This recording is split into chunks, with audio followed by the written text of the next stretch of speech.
engage the suspect, thought it would be in their best interest to get rid of what they thought was Rowley's vehicle. So they had the frame of mind to push it over the side so he couldn't come around and get in that vehicle and flee. So we have not been able to find any manifesto.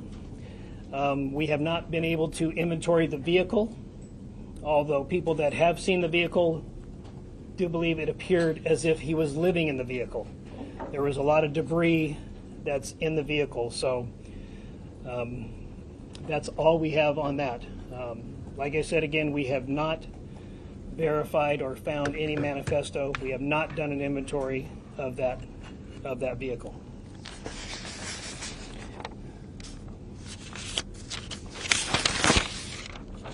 I'd like to give you an update on the fire that we believe Rowley started.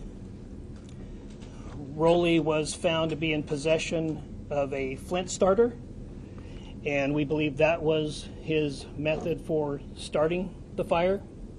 That eventually led to firefighters responding.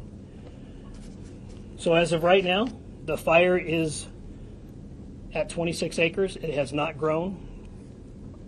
It is a slow progress because it's very difficult terrain to get assets, ground assets up there.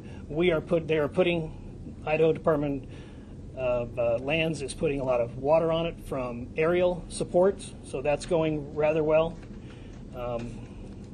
They believe they'll have a fire line around it by dark tonight. There are no structures that are threatened. Again, I'd like to say that last night about 11 p.m. we did receive information that an individual jumped from Veterans Bridge. That is not related to this situation whatsoever. We don't find any nexus to the murdering of the two firefighters and injuring of one. Now we have some of our incident commander who was here last night. That was the incident command of the scene. We have some of our SWAT operators that were here last night, and we had about 27 containment points on this mountain. And just to give you an idea, when you're setting up a containment in an urban setting, you might have 1, 2, 3, 4 blocks that you're setting up a containment on. But when you are setting up on a mountain, that just provides a lot more difficult dynamics than if it were a city block.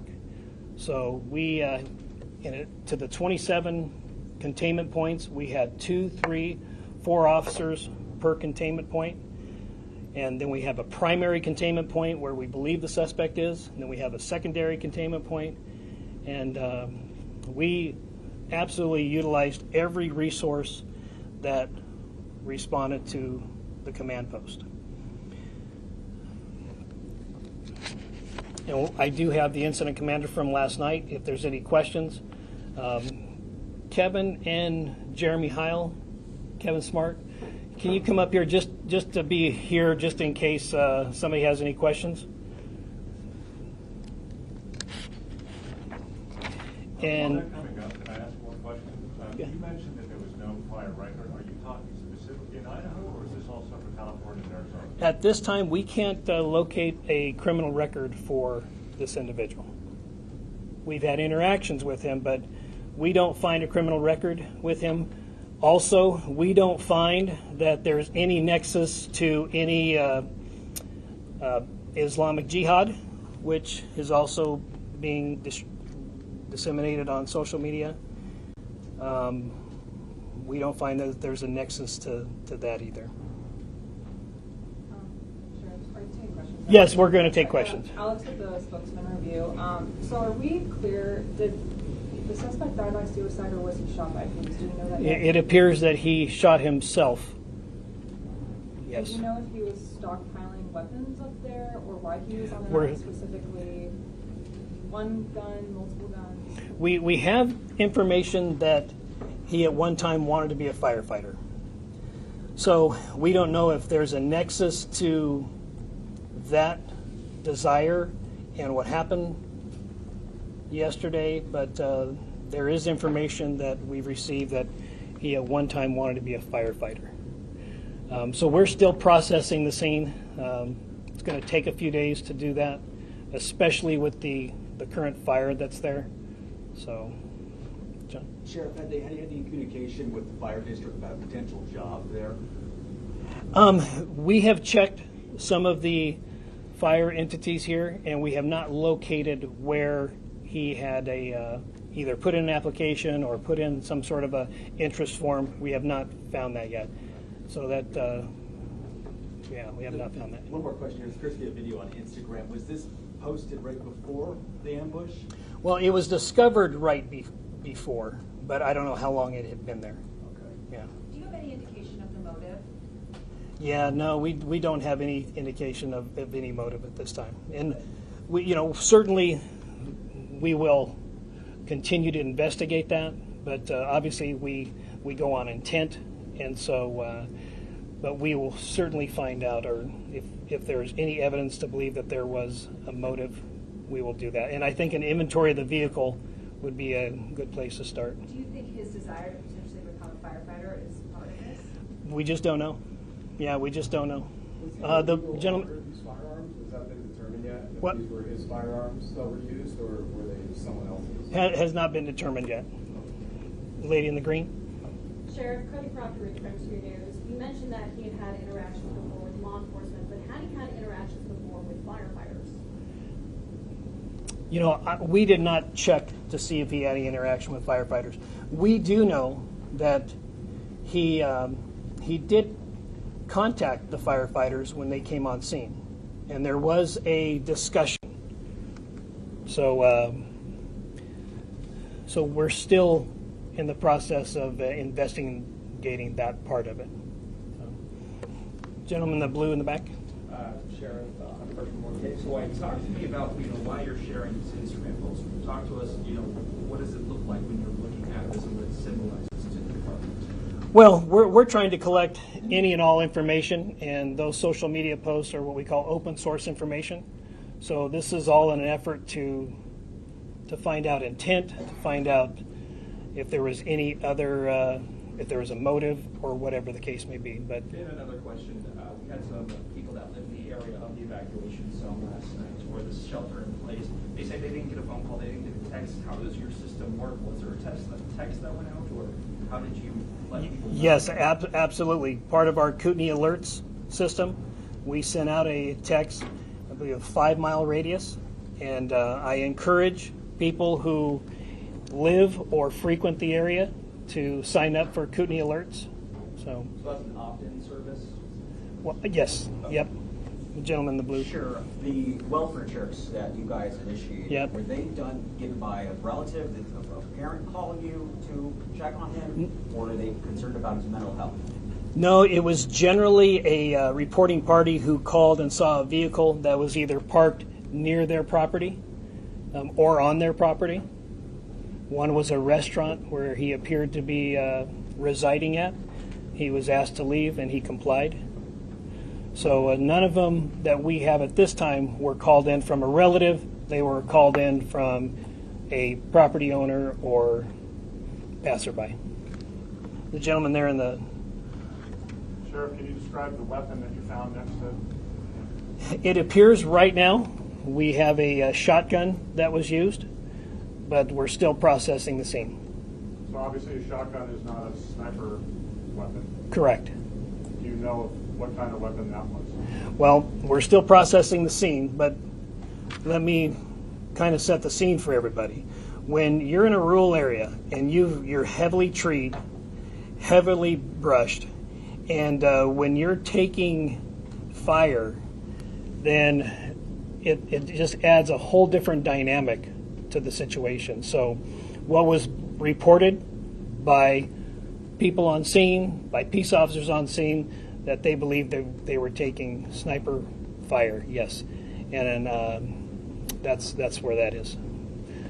Lady in the black. Hi. Was he a suspect before you found him, or did you not identify him until after you found his remains? Can you give me that first part again? Was he a suspect prior to finding his body, or were you not sure who he was until after you found his name? Well, we had information that we had an idea who that person might be, but we always defer to the coroner's office to make sure that we have a positive identification on the individual. People borrow people's car, people use people's phones. So we always want to make sure that we have a positive identification before we make any type of release. So this lady. Are you able to identify yet if Wes was the person who called 911, who made the initial 911 call? Still under investigation. If that is the case, he did not use his real name. So, but it certainly will be part of the investigation. But we had an individual called, a male, and he did not use the suspect's name. So. And one more clarification, because I think I misunderstood. Did you say there was an interaction with first responders? There was an interaction with the firefighters. When they first arrived on the scene? Correct. What was that then? It had something to do with his vehicle being parked where it was. Okay. So, yeah. The gentleman in the blue in the back. Sure. Can you tell us what type of bullets then were used in the attack up to for 3 firefighters? It's obviously you know there were shot there. Right. Well, we know that some rifled slugs were used, and a rifled slug is a pretty big projectile. Anybody know off the top of their head how many grains a rifled slug is? Oh, 1 ounce. yeah. So generally going to be a 1 ounce piece of metal. But we also have some fragmentation of something. So it's still early on. You know, we have some smaller projectiles, and we don't know if that was a fragmentation of one of the rifled slugs or another weapon.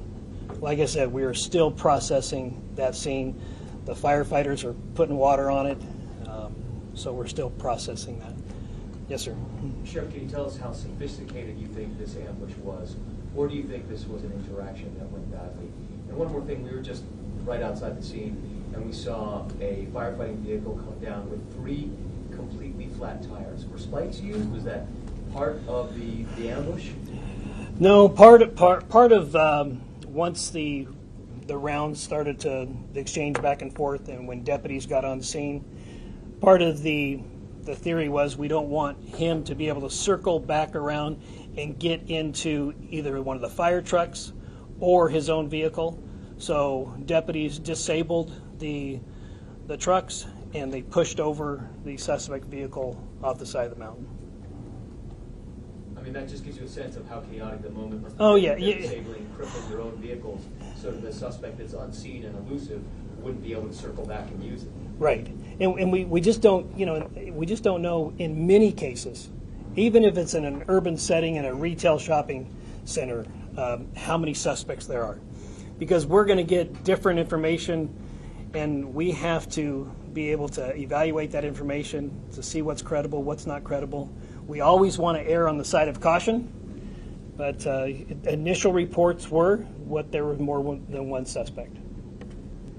Right here in the... I just want to make sure I'm completely clear on this. So at the moment, as things stand, as far as the weapons go, you were confident that he used a shotgun. It's possible that he used another weapon. You're not absolutely sure, and you don't know what that other weapon would be. Is that right? Yeah, we're still processing the scene. So we know that there was a shotgun used. Absolutely. 100%. We know that for sure. So. I'm sorry, this is really asking. Do you have like survivalist training or any type of like? We cannot find any evidence that he has had any type of survivalist training. Now, he did grow up in a, from what we understand, he did grow up in a arborist family, and that they climb trees. And we did have reports that he was shooting at first responders via a tree. So he does have experience climbing trees.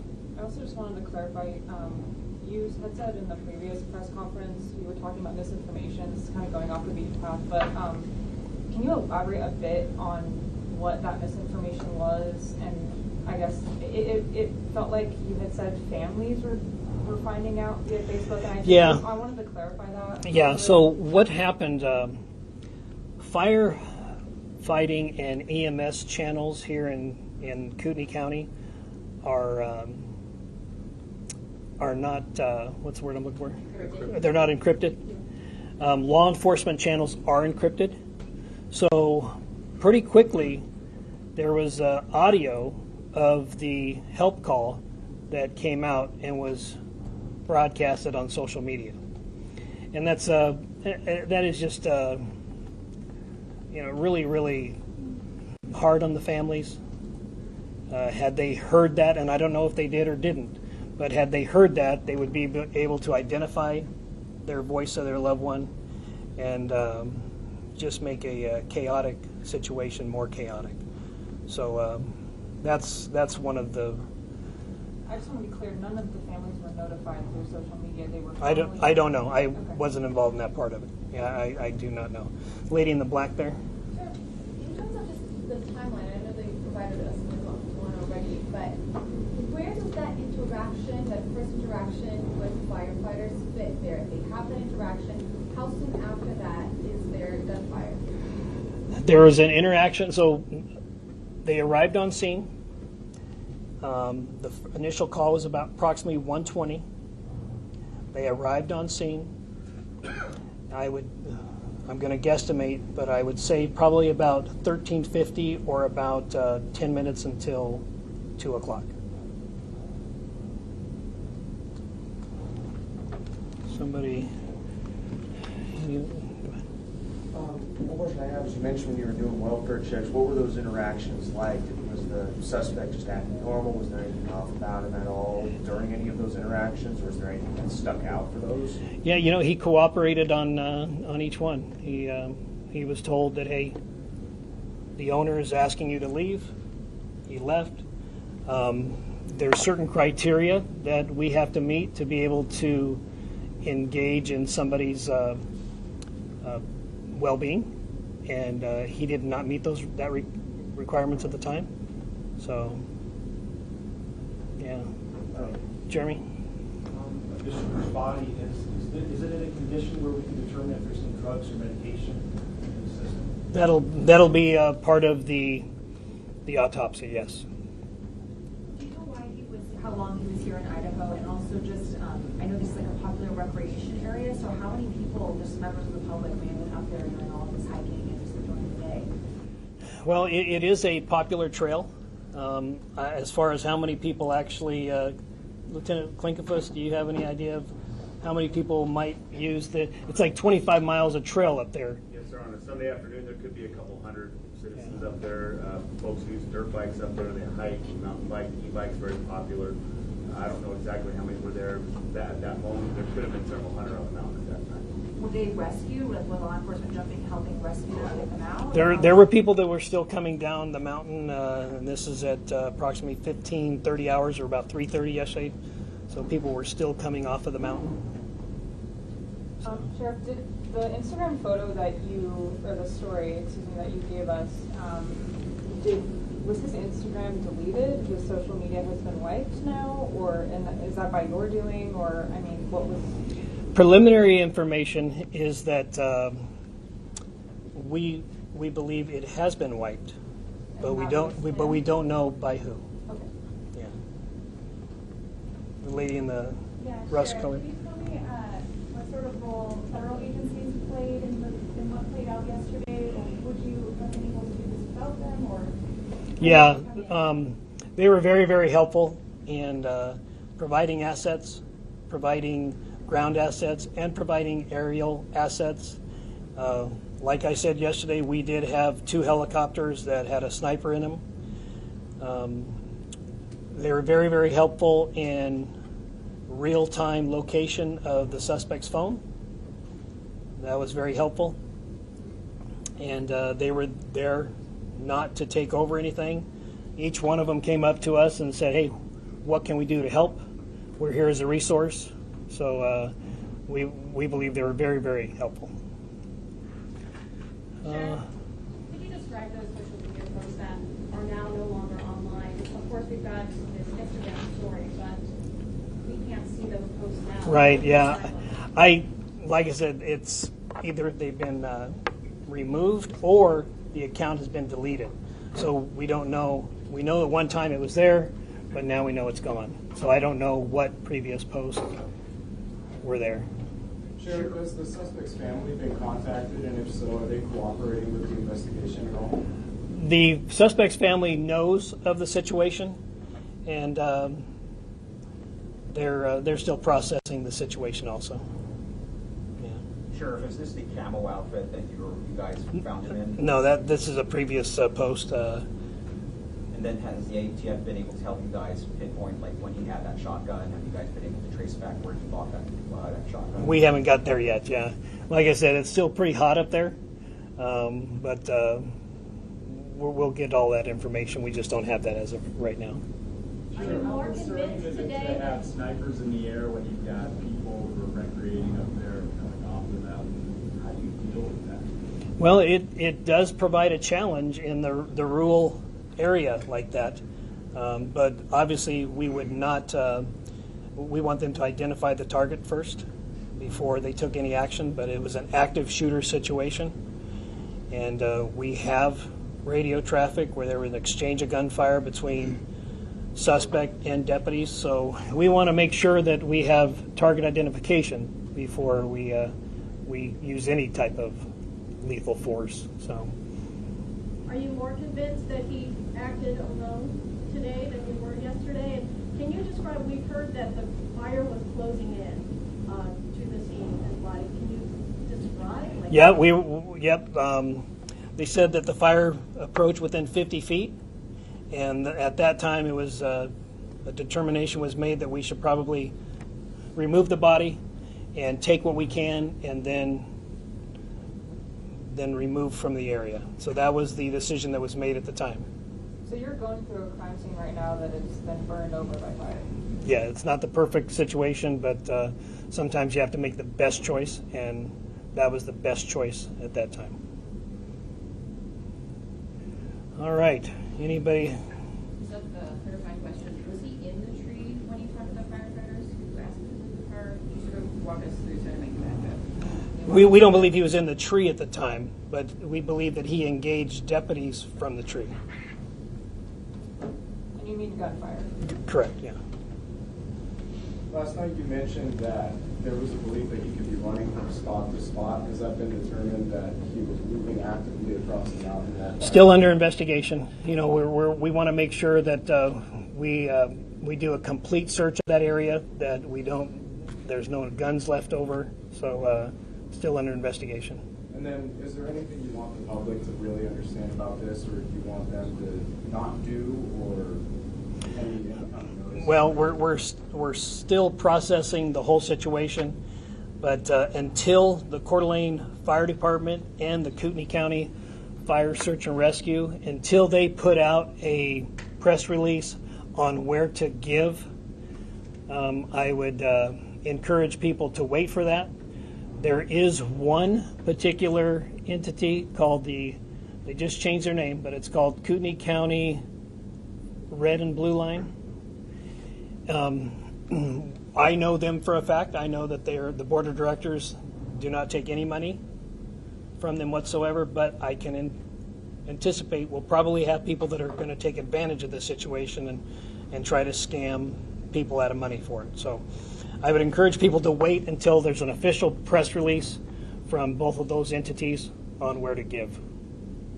Sheriff, really early in the wildfire investigation, but is there an indication that he lit them in multiple areas, multiple spots on the mountain, or does it seem to have stemmed from one spot? Yeah, right now we're still trying to contain it. It's not contained at this time, so until we can get it contained and get some investigators up there, then we just don't know at this time.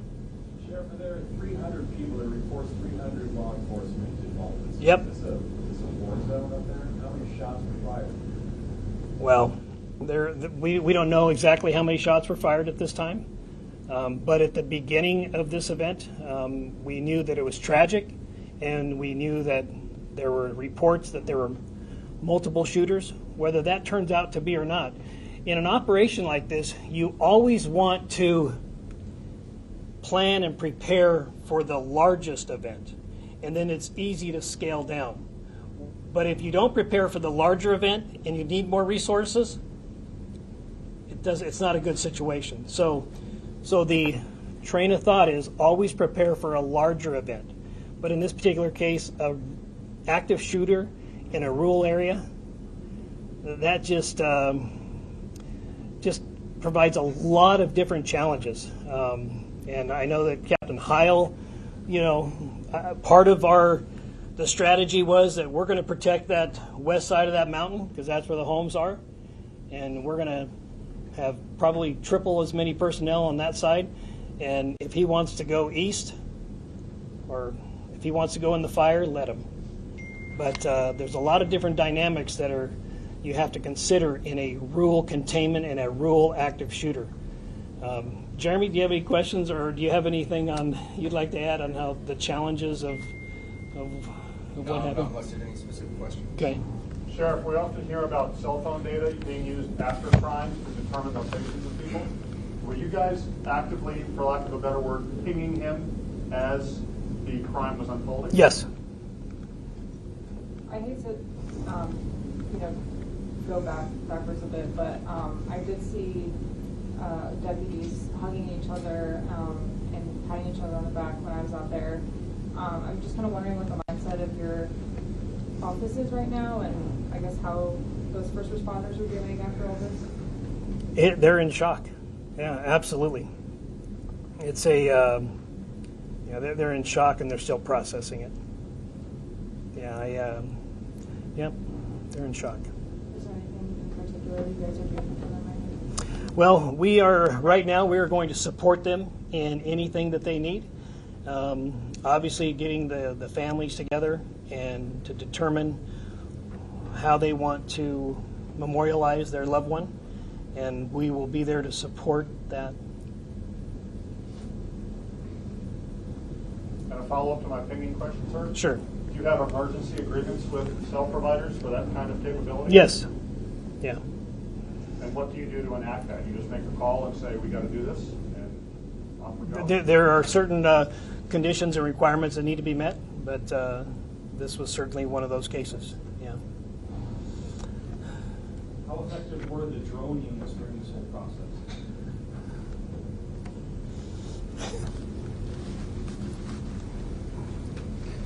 The drone units were very effective. Each agency that helped us out had their own drone with different capabilities, and in the end we were able to locate and verify where the body was when with the drones from the different agencies that were here. Your name, sir? Jeremy Heil, Captain. Spell the last name, please. H-Y-L-E.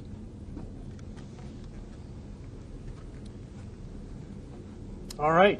We'll take two more questions. Sheriff, I may have missed it earlier, but what exactly was his connection to alene? We just don't know. We don't know. We know that he was a transient here. We knew that he lived here for the better part of 2024. But as far as when he got here, why he was here, why he chose this place, I don't know. He has relatives in the Priest River area, but I don't know why he chose that. We don't find any nexus to anything else. Maybe we'll find more once we do an inventory of the vehicle, but as of right now, we don't know. And then one more question. Are you able to confirm whether or not the firefighters who were shot were the ones who spoke with him, or are you able to? Yes. Yes. Yeah. Yes.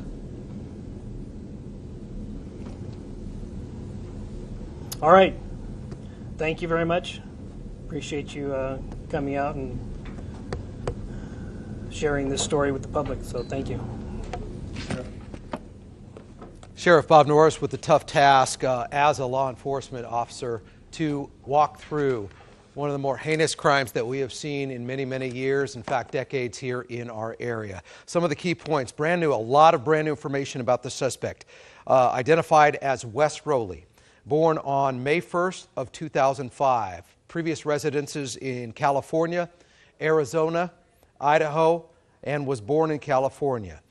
Sheriff Norris said they had 5 interactions with him directly of emergency calls out. They were all, as he characterized, as minor issues: trespassing, welfare checks, removing a vehicle when somebody living nearby called authorities about a suspicious vehicle. Best they can tell at this time of the suspect, Rowley, no criminal history. They cannot find any, and they've looked in other states as well. They do have the suspect's vehicle, which they rolled down the embankment so he couldn't get back in and take off. There was a lot of stuff inside. It did appear, according to Sheriff Norris, that he was living in that vehicle. Right now, they do have some erased social media posts on Instagram. They don't know when those were posted or erased, but they have those. They've gained access to those. But right now, according to the sheriff, no manifesto. The fire was started by Rowley, they believe, as an ambush tactic to draw those firefighters in to target them. He had a flint starter that they found. The fire, it's about 26 acres. It has not grown recently, slow-moving fire. They expect to have a line around that fire by nightfall tonight. When asked about how he died, the sheriff said, "We believe at this time it was a self-inflicted gunshot wound," and they are looking into a history of, at one time, they gained some knowledge that the suspect, Wes Rowley, wanted to be a firefighter. They don't know if that's connected to what happened yesterday about 1:50 p.m. He had contact with firefighters as they arrived, roughly about 1:50. There was a brief exchange of conversation before he started targeting the firefighters that arrived in an ambush-style attack. The social media, Sheriff Norris calling that an open source of information, and they are looking and scanning it and mining it for possible motive, looking for intent. They did find a shotgun. Right now, that is the only weapon that they have confirmed to have found, but that is confirmed to have been used. The fire was encroaching on the suspect's body. It was within 50 feet of it when authorities made the decision. He said it's not ideal, but they made the decision to get the body and move it to preserve evidence because the fire was moving toward the suspect's body as it was there in the rural area. That is what we learned new in the news conference. We should also tell you there is a news conference scheduled with the Coeur d'Alene Fire Department at 4 o'clock. We will carry that for you in its entirety live as well. We did get an indication that's where they will identify officially the 2 fallen firefighters, who they were, how they served, and the injured firefighter that we're told that firefighter is fighting for their lives right now. Let's go over to the Pulse studio and Bradley Warren with some other information that we're learning. Yeah, Sean, well, I want to let everyone know at home how we're working this story. We want to give people a little bit of context as to the way that we are bringing you this coverage. So we're vetting everything extensively as we do this coverage. There's a lot of questions that are coming in, and we've seen a lot of misinformation reported. If we're putting something out, it is not only backed, but it is secondly confirmed through voice conversation. That is what's going out right now over the air and on our websites. And we just want to be careful because a lot of what's been published has the potential to do harm, and it's something that we're keeping in front of mind. The sheriff stressed this last evening at one of the press conferences that we were at. A lot of misinformation was being put out either by way of traffic from scanners or from social media that was ballooning into much bigger and larger conversations. We are being very careful in the way that we are reporting on this, and we don't want to add to sensationalization of this story. So our information is not only thoroughly vetted, but we're working very hard to ensure that the questions that you have that you're bringing to us are vetted before they are re-reported. That is our job right here, and that's what we're working to do here at the Pulse Center. So when something comes in, we work it. If it's worthy of bringing to the attention of the masses, then we will put it out. Sean, of course, you know that very well as we continue to follow this situation. All right, Bradley Warren from the Pulse Studio. Bradley, thank you. A reminder, there is a news conference scheduled for 4 o'clock with the Coeur d'Alene Fire Department where they have confirmed that they will identify the 2 fallen firefighters and the injured firefighter. We will have that for you live in its entirety.